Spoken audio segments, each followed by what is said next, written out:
This is the Whole Care Network.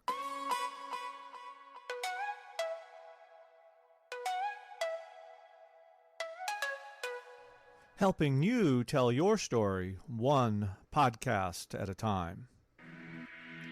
Content presented in the following podcast is for information purposes only. Views and opinions expressed in this podcast are solely those of the host and guest and may not represent the views and opinions of the Whole Care Network. Always consult with your physician for any medical advice, and always consult with your attorney for any legal advice. And thank you for listening to the Whole Care Network.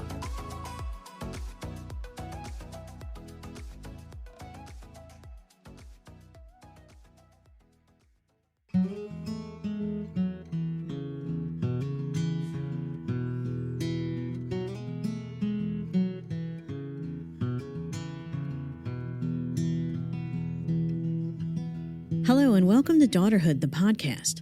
I am your host, Roseanne Corcoran, Daughterhood Circle Leader and Primary Caregiver. Daughterhood is the creation of Ann Tumlinson, who has worked on the front lines in the healthcare field for many years and has seen the multitude of challenges caregivers face. Our mission is to support and build confidence in women who are managing their parents' care. Daughterhood is what happens when we put our lives on hold to take care of our parents.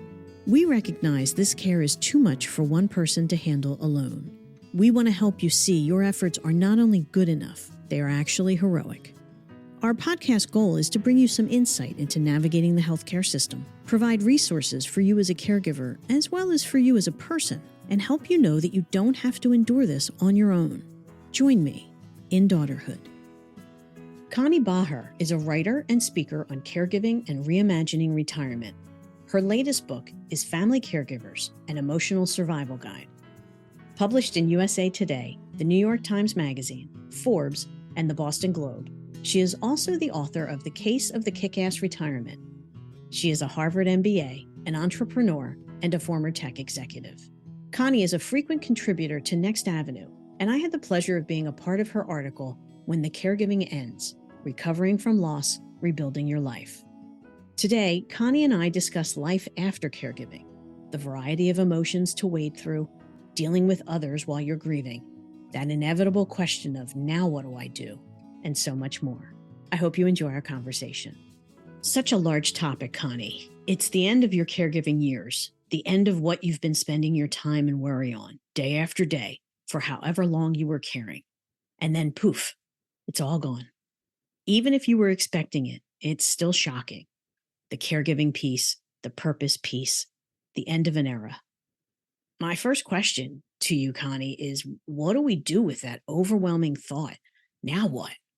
Where do I go from here? Yeah, well, let me sort of backtrack a little bit as you teed this up so well. I think when the caregiving ends, it does leave people feeling upended. And it's perfectly normal to feel totally overwhelmed, off kilter, and confused when the caregiving ends. But to put it in context, if we take a step back, and caregiving, as I've come to think of it, and I know as you probably and many of your listeners have experienced, it's like this giant funnel. You start out at the narrow end of the funnel and you help mom or dad with the groceries, or I see people holding their spouse's hand as they walk unsteadily and a bit bewildered, that taking person to the doctor. But as time goes on, the caregiving tasks grow, and pretty soon it takes over your life, and you're on call 24/7, right? And so even if you're not a hands-on caregiver, I think it counts. My definition is very broad. If you are a care coordinator, if this person is on your mind day and night, you are a caregiver. Yeah. So it becomes this all-encompassing job. And I think the other thing about it, and maybe this isn't recognized enough, is it creates an incredible intimacy with your person. I mean, you may be doing their laundry, bringing them food, helping feed and groom them. You're attending to their every need. I mean, in some cases, I know of, it was my cousin, took his wife to the bathroom every day. I mean, talk about an intimate relationship that you never had expected. And so no matter how much, and I think you've talked about this, no matter how much you may have anticipated the end, the caregiving ends. And suddenly, after months and years, let me tell you how it happened for me. Yeah. I was caring for my mom for 13 years, and suddenly it was over. Mm-hmm. It was just after midnight on a Monday in December. The phone rang, and a voice from skilled nursing said, I hope I can say this without tearing up. I'm sorry to tell you that your mother passed away at 12:10 this morning. Mm. Oh my God, it's over. I that's what I said to myself, not out loud, but to myself. And I felt a clutching in the pit of my stomach. I said, oh my God, it's finally over. And I think, it's sort of like the person who's been walking into a gale force wind and suddenly the wind stops. It's a shock. Mm-hmm. I mean, even if in my case, it was so clear that the end was coming. Mm-hmm. My mom wanted to go. It would have been a release whenever it came, but it left me feeling disoriented, unmoored, off balance, numb, in a fog, all those things. Mm-hmm. So this question of where do I go from here? What do you do? You got to tell yourself you're not going crazy and this is normal. And you start ever so slowly and patiently to reconstruct your life. Totally agree. And I should say, your mother was how old when she died? 105. Not unexpected. And I know there are many, we could talk endlessly about the unique situations we all face. This was not what they used to call a premature death. This was certainly something, but it still comes as a shock. That's why I bring it up. Your mother was 105 and you were still shocked when she died. Yeah. Even though you knew that's where you were going. And, yeah. Listen, we all know nobody gets out alive, right? But she was 105 and you'd been caring for her all this time. And it still took you by surprise because, again, poof. Yeah. And you're left with, because it's not just your person. It's not just your mother. It's not just your father, whoever you're caring for. You've lost that schedule. You've lost that everything that you do during the day was around them. Everything from the minute you wake up to the minute you go to sleep. If you do go to sleep, even when you do sleep, you're still on duty, as I like to call it. Yeah. And so it's more than that. It's your entire schedule. It's your entire day. It's your entire being. And by the way, you just lost your person. And how do you cope with that? How do you look at that? And your idea about acknowledging, yeah, I'm not crazy. This just happened. But how do you cope every day with that when every day is a reminder? Yeah. Well, I think, and a key part of it is, so as you've set it up, so my mom was 105 and we all knew, and it was, my goodness, in the grand scheme of things, she was going to die and, right. Okay. But the thing about it, I suppose maybe we look at it this way. If it's your great uncle who dies at 105, you send a condolence note, you go to the funeral, and life goes on. But when you have been, as we said earlier, this intimately involved with, perhaps more so than you ever were before, and so your entire life stops. And I think what can happen is that people feel they've lost their purpose, their sense of purpose. I talked about this because I've written a book and written a number of articles about caregiving and interviewed, probably 150 people, some caregivers and some who are what I think of as the pros, the counselors, the hospice workers, the social workers. So I talked about this with a bereavement manager at a hospice. Her name is Adriana Hernandez. And I said, what do you do when suddenly the caregiving ends and you've been intensely entwined with this person? And she said, you can lose yourself to the point of not knowing who you are anymore. Mm-hmm. So here's my prescription. Not that I'm an expert, but I've certainly walked the walk. Roseanne, you've walked the walk. The first part of it is ease up. Even more radically, don't ask what your new purpose is, at least not yet. So I think step one is actually being handed to you. You may feel numb. You may feel that you're dissolving into tears. You may feel strangely off kilter, but you do have some work to do immediately afterwards. And this is going to help you move forward. You have to clean out their room. You have to distribute their possessions. Maybe you are the executor of your will. And maybe you move through these tasks sort of like a zombie, but they can be the start of your healing. So that's step one. As I said, I think step one is, in a sense, is handed to you. These tasks are different from what you did as a caregiver. And I want to pick up on something you said really sparked this thought. Before they die, you probably say to yourself, how long is this going to go on? And as it continues day after day, you say, well, maybe in a sense, psychologically, you feel it's going to go on forever. Right. So all of a sudden, it does end, which is such a surprise. But now, let me get back to this business of this step one is these tasks that get handed to you. They are different. Mm-hmm. They have a beginning and they have an end. They may not be fun, but they are something that starts and finishes. You need to pay the hospital bill. You do it and it's done. You need to move their belongings out of the hospital room. You do it, and painful as it is, it's done. And so in some ways, these cut and dry tasks, I think while you're doing them, you may not realize it, but you're beginning to move forward. The slow process of healing, I think, is starting to take root in the background. And as for the rest, I think the rest is going to unfold in its own time. Mm-hmm. For some people, and you're a wonderful example of this, they find themselves wanting to share what they've learned. So they stay on in bereavement support groups. They work as you do, offering podcasts, writing books or articles, as I have. I'm in a few weeks, I'm going to be leading a support group for caregivers. For me, I can feel the energy of caregiving propelling me forward to work with other caregivers. I mean, it may change at some point, Sure, but I think the key is not to push it.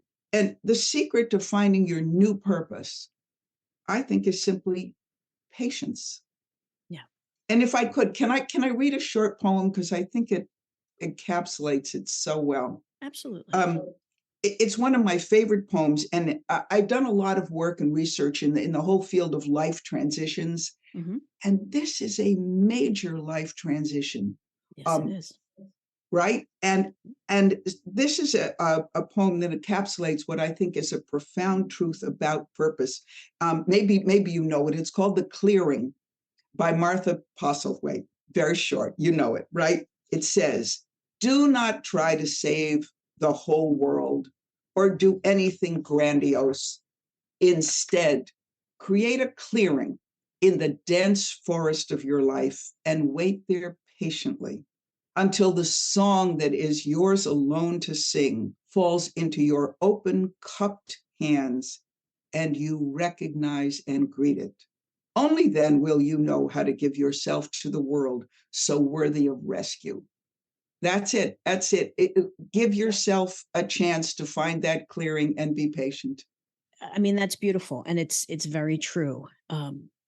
It's so hard when, I cared for my mom in my home, and to have, it was so difficult for me, because she was in my home. I mean, that was it. Like, I would get up and walk down the hall, and it was like, well, I'm not walking into her room. I'm not doing that. I would go to the store, which was a new thing because I didn't need to organize or figure out who was going to sit with her while I went out. And I remember when the priest called for the funeral, and he said, well, you have to come down. We'll have to come down and meet. And I was like, okay. And the first thing I thought of was, wait, I have to get somebody to sit with mom. And it was like, oh, no, you don't. Those types of things are Mhm. very strange. And it takes a very long time to get used to. And, coming home and pulling in the driveway and being like, oh, no, she's not there. Those things play with your mind. Yeah. And of course, that's part of grief because we don't just go from point A to point B and everything's great. You're grieving. And the grief that's involved in this, along with what do I do now? That's what creates this being off balance. It's this, I don't know what to do with myself because I haven't had to do anything with myself for so long. Yeah. I wasn't the top of my list. And now your list is gone. It's been erased. And it's like, okay, well, now what? I don't know. I just want to sit here for a minute. Can I just sit here for a minute? And the answer is yes, you can sit there for a minute.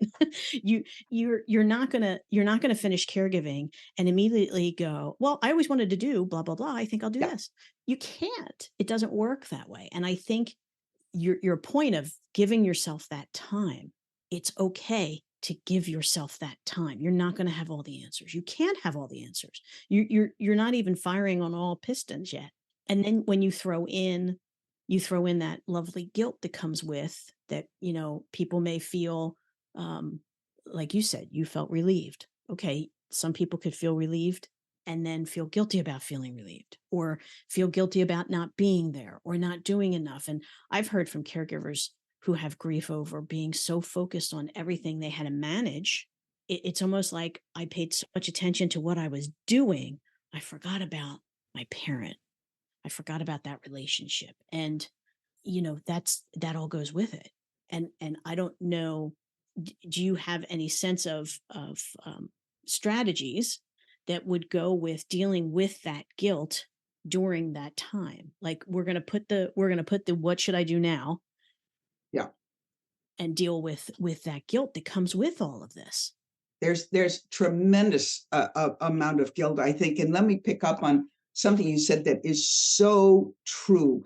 As caregivers, uh, we have all these responsibilities. So maybe even routines. You walk in and you say, have you taken your meds today? Or you walk Yes. in and you give the meds today. And now you look around, is there enough Ensure? Oh, she's run out of Kleenex. Oh, the doctor's calling.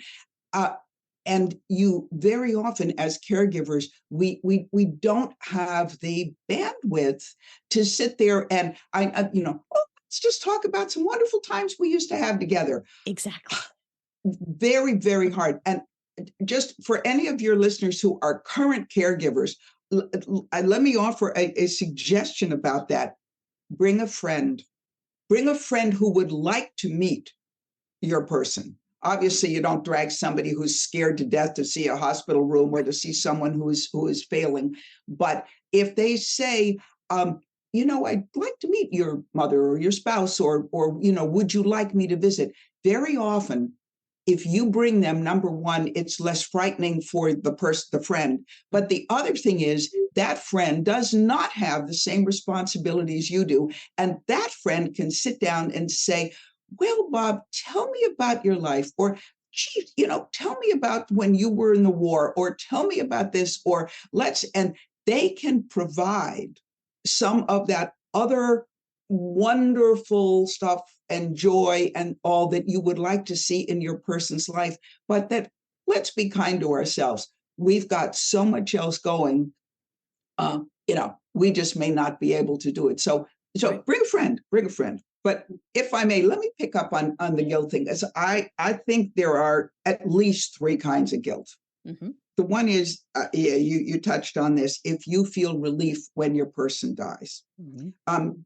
Here's a person, her name is, and some of the names might mention are disguised, but this is her real name. Her name is Judy Smith. She's a former English teacher and a Peace Corps volunteer. And she brought, kind of a little bit like you, she brought her ailing mother to her home in Washington, D.C. And she told me her bedroom was across the hall.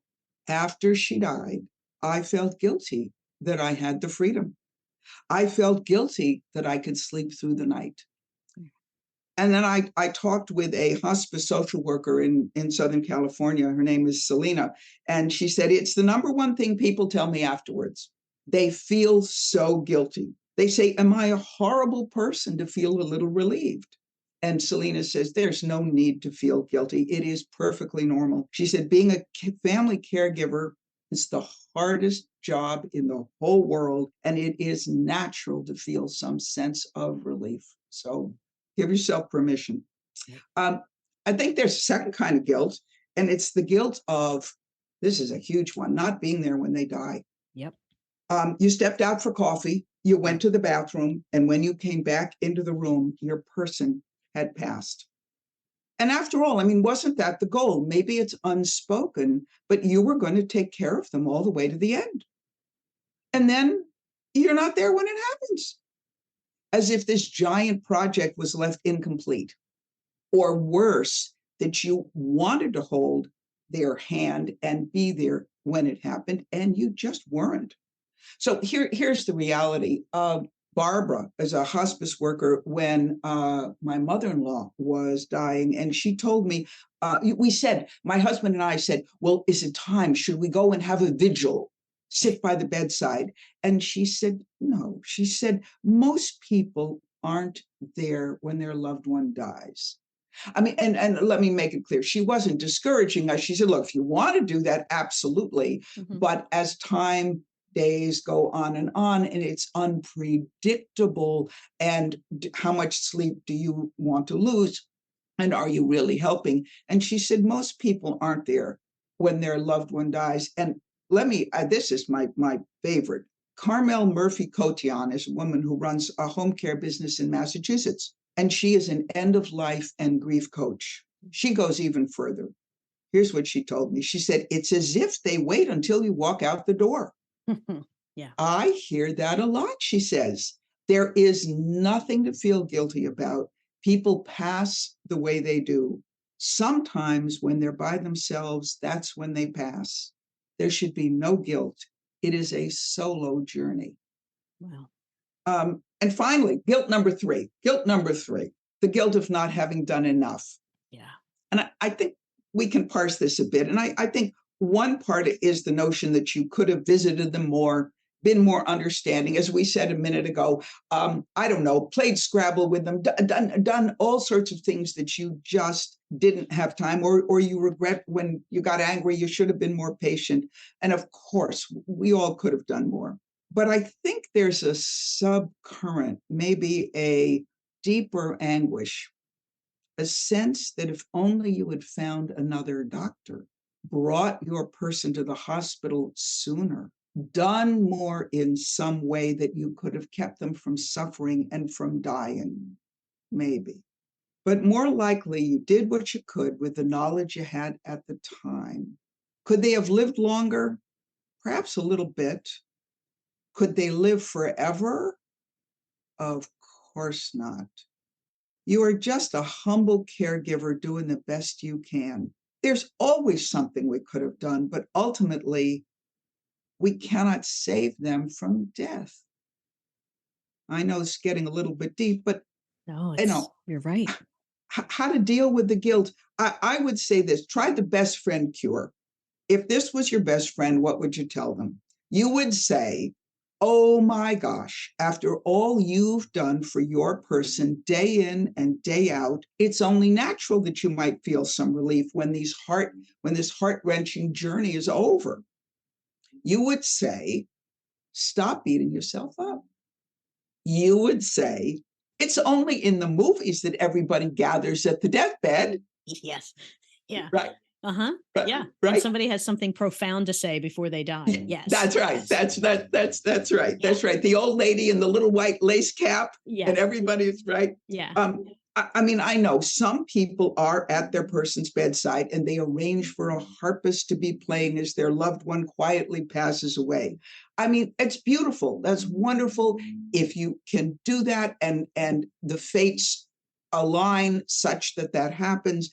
But we don't get to arrange everything in life. In fact, maybe not much in life. So you just stepped out of the room, you went down to the cafeteria, or that was the day that you didn't go to the hospital. it's okay. You gave so much to your person. You thought about them day and night, and you will continue to think about them and to carry them in your heart. So there's one more prescription. I think you need to talk to that inner voice that is beating you up and tell it to turn down the volume. And find instead, it's easy for me to say, by the way, I love this prescription. I'm working on it day and night, believe me. Yeah. Find instead the inner voice that is kind and gentle and soothing. Listen to that one. Listen to the voice that is calming you, telling you that you are okay. You're only human. If there was something left undone, even left unsaid, it's the way it is. We aren't perfect. Listen to the voice that tells you you did the best you could. Take a long, deep breath, or 2 or 3, and bathe yourself in kindness. Yeah. And it's very hard when there are those moments, because sometimes you're in the hospital, sometimes you're in the emergency room, sometimes you're just home when they pass. And those last moments, as beautiful as they are, can also be traumatic. And it takes a while to get past that. It's like last in has to be last in, first out. And to replace that, because then that also leads to that magical thinking of, well, if I could have done this and if I should have done that, the coulda, woulda, shouldas. And it's almost, you have to replace those memories, those scenes that play in your head with a positive thing. And I don't remember where I read that. You have such a great way of, giving credit there. That's the writer in you, Connie. I can't remember where I read it because I was trying to find as much information as I could in how do we get past this? Because as a caregiver, that is what you're left with. You're left with those memories. You're left with those visuals in your mind that you have to replace. And it is a replacing with something more positive. How do we incorporate that? Because we're still, we're talking about after caregiving, and it's such a long ramp, right? Because there's so many things before you even feel like a person again. Because if you were, depending on the type of caregiving you were doing and the exhaustion and all of that comes with caregiving, it's a long ramp before you get to the point of actually exhaling and being like, okay. And all of this, the guilt, the PTSD, the trauma, all of that is still part of that beginning part. And it's important to try to replace those, because that will keep you stuck almost. And I hate to say stuck, but it will keep you in that dark hole. And you have to try to find a way out of that dark hole. And I'm not saying to poo-poo it, and I'm not saying to pretend like it didn't happen, because it did happen and you witnessed it. But to try to give yourself that permission to look forward. Does that make sense? Totally. And I'm glad you brought it up, because I think what you're talking about, that last moment, that horrible moment,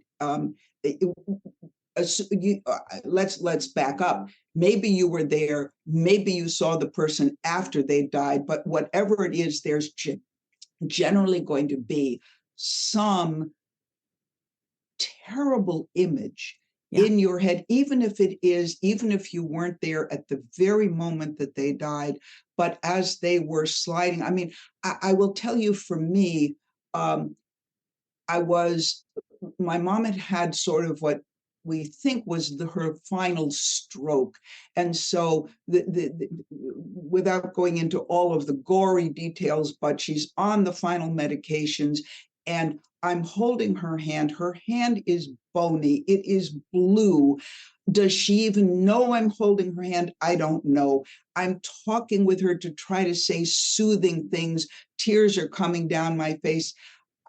That image as you can tell, it's still very vivid in my mind, but not as much as it was at the very beginning. And so, and I think it's a form of trauma. I really do. And I'm glad you brought it up. And I think that most of us, unless we're in a healthcare profession, have never been this close to anybody as they decline, have never been there when they died.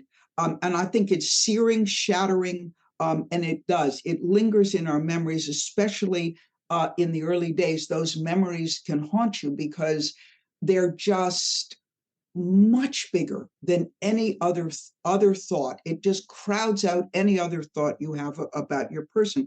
And this is normal. I was doing a little bit of research on this stuff too. It really relates to what researchers call our negativity bias. Negative experiences are simply far more potent than positive ones. Yeah. They cut deeper, they last longer, they show up unbidden in our minds. And so the goal is, how do you drain the energy out of these negative memories, the pictures in your mind? You want them to fade, and you want to, as you said, you want to replace them or overlay them with good memories and positive experiences. So I do think, depending on how severe the situation is, a good support group, even a good therapist, yes, can be of great help. But I think there are also some home remedies. Mm-hmm. So let me offer a few. Please do. I think instead of trying to avoid the memory, take a full frontal look at it. Here's one suggestion that others have offered.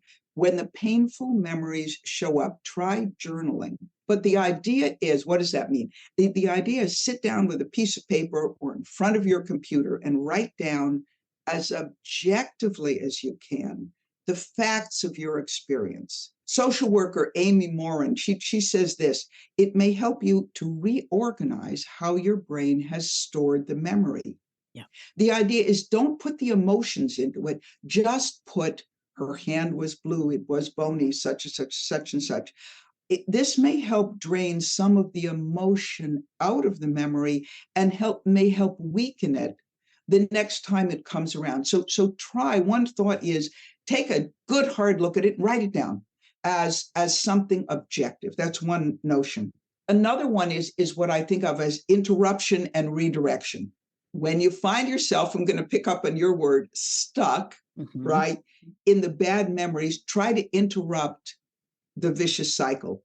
You may have to force yourself, but shift to something else. So when the memories are coming up, do something that you enjoy or that you used to enjoy, because, your heart is not quite in the whole thing. You have to push yourself. So take a walk, listen to at least what used to be your favorite song, read a few pages in a mystery book, watch a comedian or a good movie on Netflix, even, a few minutes. Just break the cycle. Just break it. I will tell you, this comes out of diet techniques. What they used to say, I went through a long program learning how to lose weight. And what they said is, when you have the urge to eat, you would have this rubber band around your wrist and you would snap, this one, you'd snap the rubber band. Whoa. Yeah. Yeah. Same notion. When the bad memories, as I said earlier, I don't want you to think that you have to avoid them, because that's not smart. Yeah. But when you'll know when it's right, but when you say, it's coming around again and I'm not making any progress, that's the time maybe to interrupt and redirect. Mm-hmm. And then the final home remedy is to dig for the good memories. It turns out that our long-term memory is much better at storing negative experiences than positive ones. Mm-hmm. So if you're looking for the antidote to the painful memories, you got to find the good moments that you had and the things you shared, the things you learned from your person. And this is what social worker Selena told me. She puts it this way. She said, sometimes you have to take an active role. None of us is just one moment. I really like that. I love that. She says, remember the whole life. the happiest moments. The ending, she says, is such a small piece in this amazing life that they've lived. So here's how you can do that. After somebody dies, you know that people often find themselves searching for old photos, looking through old albums to put together a memorial service. Mm-hmm. However you do it, find those old images when your person was young and vibrant and hopeful and smiling. I found a picture of my mom. She used to like to play golf. Mm-hmm. And she was there in her little black and brown shoes. And I guess they must have had spikes on the bottom, and this short skirt and this cute little blouse. And her hair was all brown and lovely. And she had this big smile. She's probably about 18 years old. Life was all in front of her. I'm working on trying to think of that person. Right. As part of this sort of kaleidoscope, this collage, if you will, of who she was. So I let me put it this way. Maybe you ever in your mind, did you ever stand by a lake with your person as the sun was setting and you'd say, I want to keep this moment forever? Find those moments and build an inventory of them, those beautiful, wonderful moments, and focus your attention, replay them, dwell on the good feelings that these memories evoke, because that's what you want to stick in your brain. You want the good memories to be in Technicolor, and you want the bad memories to fade into gray. I love that. Yeah. It's so true. And it's so, all of this is what makes the after so heavy. And then you have the people that don't understand what you just came through, what you just witnessed, what you were just a part of. And unfortunately, in our world, in our society, people don't like to talk about grief. They don't like to talk about anything uncomfortable. They just want you to be happy. Just be happy. Aren't you happy? Isn't it better? Isn't it great now? Now you get your life back. And it's like, no, I don't get my life back. I left my life back there. And I lost little pieces of myself along the way. And now those pieces don't fit anymore. This is a whole new landscape. This is a whole new world for me. So it's not that, but how do you deal with those people that want you to just, put on a happy face, or, you just have to go out. You just have to pick yourself up and do it. Like, you just have to. How do you, what is your advice for that? I love to think about that. And also, I think you've hit on something that is pervasive right now in our society: happiness. There are a million podcasts about how to be happy. There are college courses on happiness. We're obsessed with this notion. I mean, nothing wrong. I'd love everybody to be happy, but Sure. But there is somehow this: if you're not there, there's something wrong with you. Okay. Yes. So you're right. People, they want us to be happy. They want us to take the happiness courses. They want us to do all that stuff, and they're uncomfortable around our grief. I don't like it either. I don't want to make people cry. I don't want to bring up stuff that will. I don't want people crying in front of me. Maybe, and this is also true. I think you find it in the caregiving situation with the siblings who can't come and help. Mm-hmm.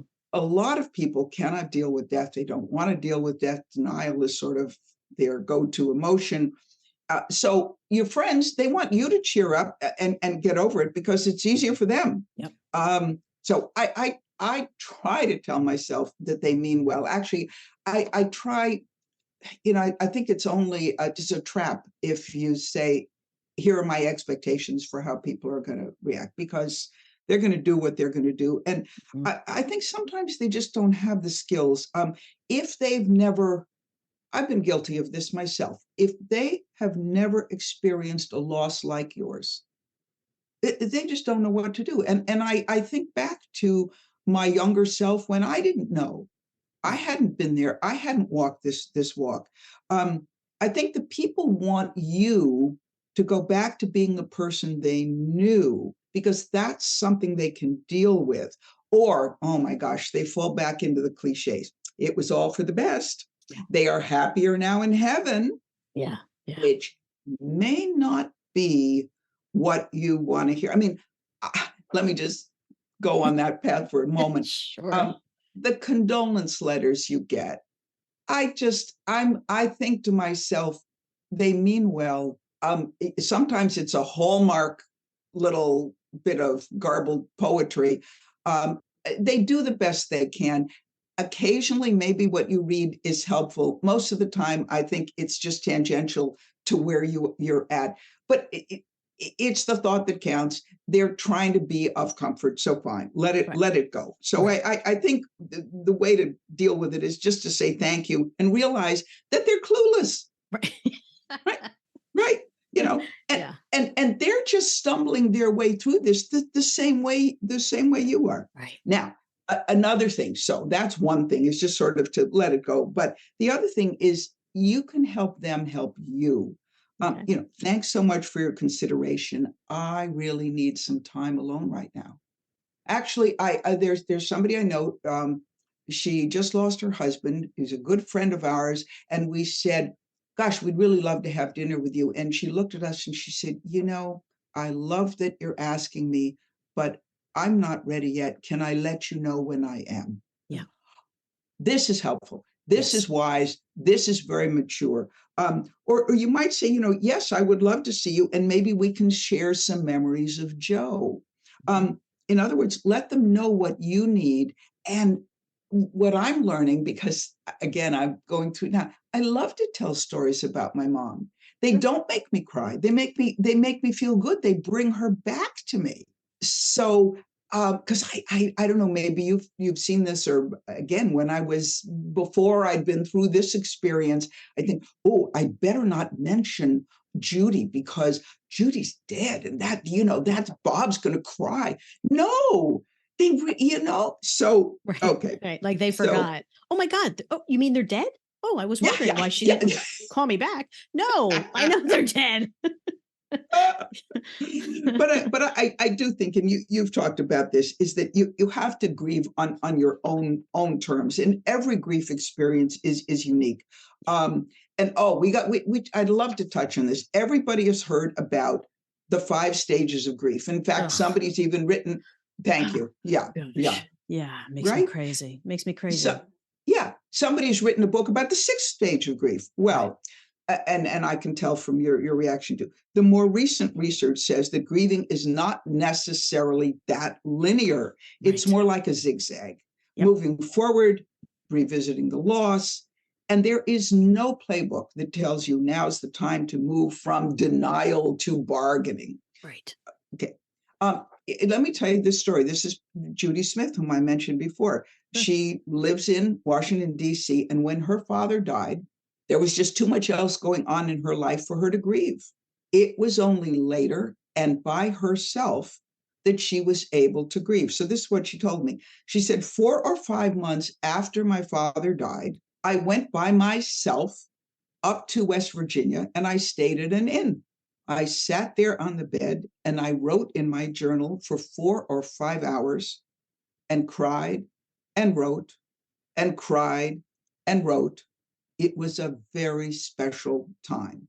So I think as long as you are open to how you're feeling and what you need, whatever you're doing is right. It's right for you.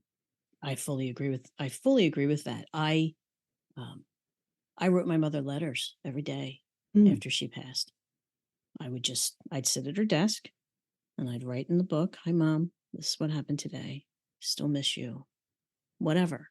And I did that for probably a month straight. Yeah. I would do it every single day. I'd go in, I'd sit at her desk and I'd write her a letter. And it's lovely. You have to do, because, you have to do what works for you. Like you said, nobody can say to you, "Go out for a run." No, no, I don't think so, but thanks for the offer. You have to find what is kind and compassionate for yourself, because that's you have to get back to that point of being back in your own body and being aware of what you need and what can help you. And that's hard, especially for caregivers. It's hard because we become disconnected. because we fall down that list of where are you on the list? And I know that's all part of self-care and that's all part of everything. And I get that. But the reality is we become disconnected.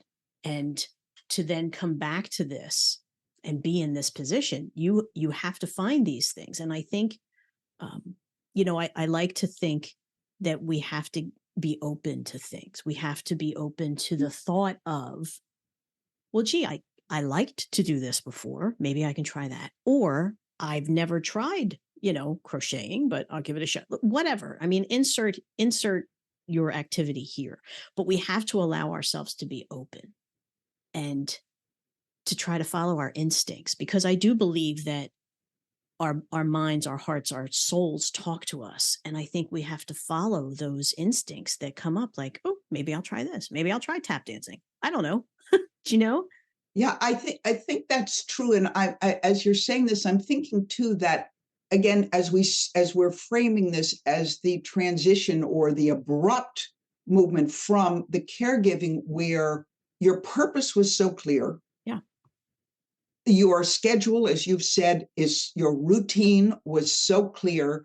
Of course, you put everything for yourself on the back burner because you had this enormous, momentous, and incredibly meaningful job that you were doing, and so, in a sense, very externally driven. And now, what you're talking about now is, oh, that's right. I love what you said, instincts, because I that's what I meant earlier about things like patience, about letting life unfold. Let me introduce a word we haven't talked about, which is control. Oh, okay. Yeah, because we love to be in control.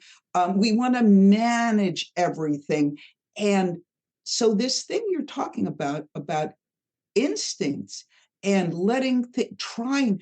This is just about the opposite of control. Yes. And so maybe as we're exploring this together here, you're making me think that this is also a shift from a very controlled, scheduled, very clear purpose. I mean, in a sense, I have to say, one thing I loved about caregiving was I didn't have to question my purpose. That's right.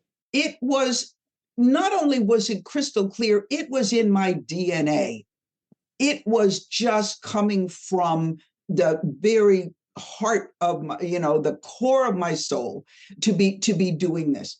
So, okay. So now we're transitioning into where we have to, the clearing in the forest, we have got to quiet down, let it flow. I mean, there are all sorts of wonderful analogies here, but we have to, and I think the idea of trying things, testing out, and the other thing, let's add, most people, we could use the big D word, depression. Oh, yeah. We don't want to think that we're depressed. Nobody wants to hear, how you doing today? They want to hear the happy talk. Well, actually, I'm kind of depressed because my person has died and I don't know where I'm at. So even if it's, let's say, short of a clinical depression, you better go see somebody for help. But even if it's just sort of a low-grade sense of there is no joy, I will probably never be happy again. The world is gray. Mm-hmm. I've lost everything. And so what we have to do, I think, is push ourselves a little bit. And you've talked about this. You may not feel like going for a run, taking a walk. Maybe a walk in nature is not going to be the most incredible thing, or you can't even enjoy a beautiful sunset, but push yourself a little bit because, and we all know this, and we've told this to our friends, the time will come and you will laugh again. So I think that business of just following your instincts, I'd like to think of taking things for a test drive. Mm-hmm. Try a yoga class or Something, it's interesting. Think back, and this goes back to the work I've done helping people when they retire, because it's a very similar situation. The structure of their work life is gone, and they say, oh my God, now what? Now what am I good for? Right. Think back to the things you liked when you were in high school. What did you like to do? You like to read mystery stories, or maybe later in life you did some knitting, but you haven't done any knitting or crocheting or quilting, or you take out your paints and put up the easel. Small steps too. You don't have to. Let's stick with the painting idea, because you don't have to paint a masterpiece. Right. You don't actually have to paint anything. Anything. Yeah. Find the paints, get some paper, and set up the easel. That's it. Just do that. Just do that. And then maybe one day you'll say, maybe I can put a little bit of color on the canvas. And when and as you're ready, take baby steps. It's the way you rebuild a life, right? Yes, it is. And you can do this whether your person died last week or last month or 3 years ago. It doesn't matter. If you have this feeling of there's something more, there's something, it's almost like you have to focus on what supports you and not what drags you down. And it's that, we get caught in the stories that we tell ourselves about what we can't do. Well, I couldn't do that. Well, why not? Yeah. Why? Who told you couldn't do that? Who told you couldn't try this? You're allowed. And a lot of it comes down to that permission. You're allowed. You're allowed to see what's different for you. And that might be a little bit of an exciting part that you can see when you allow all of this to kind of sit and ruminate. Like, okay, well, it's not in the beginning, it's a little scary, but as you move forward. But I think it's just, you have to be okay with giving yourself time and being open. And then in going forward, how do we care for the memories of our people? How do we keep them present? What do we do? I love that. So I got to start with one of my favorite books. The author is a guy he's a physician, and his name is Arthur Kleinman. He nursed his wife through the ravages of dementia, and he wrote a book called The Soul of Care.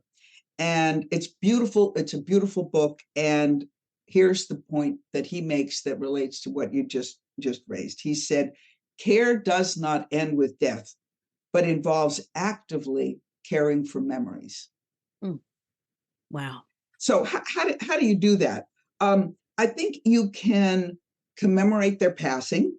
I've been doing this recently, and I was surprised how satisfying it was. You can make donations, small, in their name. I mean, my mom used to, she had an incredible empathy for anyone on this planet who was suffering. So if there would be a flood, she would want to give to the Red Cross for flood victims, that sort of thing. And so, I mean, talk about $10, $15. We're not, whatever you can afford. But I have found that I would give to the International Refugee Committee. Because I knew that was something not only that I cared about, but I was sort of carrying through her legacy.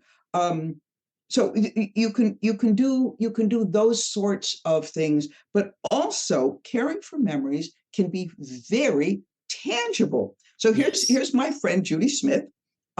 She makes fudge from her mother's recipe every year at Christmas time. That's what she does. Judy's my kind of girl. Love that. I love that. Right. Yes. Right. You know, the recipes that mothers and wives leave as their legacies are incredible. Yes. There's a widow who keeps her husband's bathrobe on a hook in the bathroom. Okay. And that's how she keeps, her. I mean, I have to say, I wore my mom's bathrobe for about 2 months after she died. It felt warm and comforting. And then at a certain point, I realized it looked terrible on me. And I said, And it's done. It's again, you listen to those instincts. Yeah. It felt, I said, how long will I do? Well, until it doesn't feel right anymore, till it doesn't feel necessary Until anymore. it doesn't. That's right. Yeah. There's the son who keeps his mother, like my mother was an artist. He keeps his mother's pastel of an Italian landscape by his desk, where, as he told me, he said, it radiates her energy to me every day. And so I want to tell you about this. As I said, I'm lucky that my mother was also an artist. And one of the things that she did was she painted cards, beautiful flowers or energetic, colorful abstracts.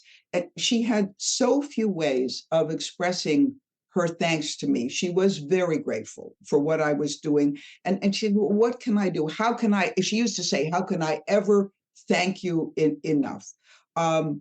And I was lucky. It's true that not all caregivers get the thanks, or if the person has passed into dementia and cannot speak. So I was lucky. I got that beautiful feedback. But she said, how can I ever thank you enough? So she would give me these beautiful cards. So I'm surrounded by the cards at my desk, on display in bookcases. But just the other day, I realized there's another way I can keep her memory alive. I'm using the cards now to write to our grandchildren. Oh. So the cards are tying 3 generations together. That's beautiful. Oh, nice. Yeah. Oh, that's beautiful. Yeah. Yeah. So let me end with one story that I also love. Sure. This is a real person. Her name is Svava. It's an Icelandic name. She's a very good friend of mine. She raises Chihuahuas here in California, where I live, and she was the caregiver for her friend, Jerry. She keeps what she calls a wall of angels in her home. This is pictures of Jerry and also of the dogs that she has loved and lost. She has set a timer so that the wall is lit at night. I said to her, doesn't it make you sad to pass by here all the time? No, never, she told me. The pictures give me comfort. They remind me that they are all still with me. I love that, the wall of angels. I love that. Oh, I love that. Yeah. That's beautiful, Connie. That's beautiful. And it is those things. And when we have to go through their things, and we have to decide what we're keeping and what we're getting rid of and what we're going to put in a box in a closet that we're never going to look at, but we can't get rid of it. How many boxes do you have in your house? Don't ask me. Please don't ask me. And, but we have to, it's almost like all of these things have their own energy. And I was very specific when I was looking for what are we donating? What am I keeping? I was very specific in, do I feel this? Is this a connection? It's not, is it more than just her blouse? Is it a connection of something? And if it wasn't, I let it go. I thanked it. I thanked it for its time. I thanked it for the joy that it brought her and for me. And I let it go. And it was hard. Yeah. And I feel like sometimes holding on to all of the stuff keeps you in that place. And it's important to try to separate out between the, I'm keeping this because I can't let it go. I don't know why I can't let it go, but I can't let it go. And I'm going to let this go and let this be for somebody else. But I am going to keep this because that brings me joy. Yeah. Do you know, it's hard to parse that. I will tell you, and I'm embarrassed, but it's funny, but okay, so I was doing exactly what you're talking about. You go through and you parse them and you say, this is old and broken, or this doesn't have any meaning for me. But so here's the thing. Where I'm sitting as I speak to you, over to my left is a closet. And there is something in that closet, and I will explain it to you.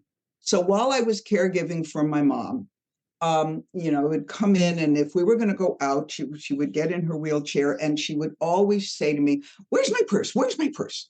And so I'd say, "Mom, it's hanging right here on the back of the handle for the wheelchair." And then as soon as we'd get in, "Oh, okay, where's my purse?" And actually, look, I understand that I have dreams at night about losing my purse. I think maybe this is common for a lot of us women. We keep all our stuff in there. Yeah. So I knew how her anxieties were bound up in the purse, and it meant, now, toward the end of her life, what was in there was an old pair of glasses and a Kleenex. Right. I mean, because by that time she didn't need credit cards. She wasn't, there wasn't any, but it's still, where's my purse? It was a security blanket thing. Okay. So when it came to parsing out all of these things and giving them away, I looked at this purse. It's a cloth purse. It's sort of a black and white fabric, nothing terribly fancy about it. And I said, if I give this away, she'll kill me. So it is hanging on a hanger in the closet to my left, because if she ever comes back and says, where's my purse? I have to have it for her. Does that make some kind of crazy sense? Oh, it does. It does. I get it. I get it. I totally get it. Yes. Yeah. I think everybody can get that. No, you're not crazy. But there it is. No. And it'll have to be somebody who comes after me will have to be the one. But it's not going to be you. It's not going to be me, because it still resonates. It was tied up with, it was so important to her and so meaningful to her. Right. Oh, there it is. I totally get it. Oh my goodness. That's fantastic. That's fantastic. Well, any last thoughts to those of us on this other side of caregiving? Because I don't think you retire the caregiving mantle. I don't think you retire the caregiving title. Once a caregiver, always a caregiver in my book. But do you have any last parting thoughts to those of us on this side of caregiving? I think, let me give you this one. It's a little story. I was driving in the car to go see my mom, and the radio was on, and this fellow, I think he was a minister, and he was saying, he said, caregiving, when I speak with my parishioners, it is such a blessing. And I see you're laughing and chuckling. And I said to myself, what? There I am, because we know, all of us caregivers, the exhaustion, the depletion, all of the sense of not doing enough, all of this, and the endlessness, and then where is my life, and all of these difficult things. And I said, if I may use the word, I said, what a crock. I said, what does he know? I'll bet he's just trying out his sermon for next Sunday. Right. So anyway, time goes on. All right. And I have come to think that, yes, it is the toughest job you'll ever have. But I think, as I have come, and let me say, am emerging. I wanted to say come out from the other side. No, I am emerging from the other side. That it is also maybe the most, or one of the most meaningful jobs you can ever have. And so I'm thinking more kindly about the guy. I thought it was flippant when he said it's a blessing. Right. I think it's all too easy to say, you're doing God's work. You're just wonderful. You're just doing a great job there. But actually, in a very much more quiet, nuanced, profound way, the chance to have held somebody's hand, metaphorically anyway, as they make their final journey. Not everybody gets the chance, and not everybody steps up to that opportunity. Yes. We all know, where's my sister? Where's my brother? Why isn't anybody helping me? Well, for whatever their own reasons are, they may not be able to. But if you can summon the courage, the persistence, the sheer willingness to do the job and show up, it really is something. I mean, we ask the resume of your life, what did you accomplish? What have you done in your life? we may have all had jobs in the, business world or what have you. Maybe you accomplished a great deal out there. Wonderful, great. But somehow for me, I think this has to be one of the best, if not, again, most meaningful things that I was able to devote my life to. So maybe after all, it really, when you look back, it can be transformative and in some senses a blessing. A big thank you to Connie Baher for being my guest today. To find more from Connie, visit her website, conniebaher.com, and look for her articles on nextavenue.org. I hope you enjoyed our podcast today.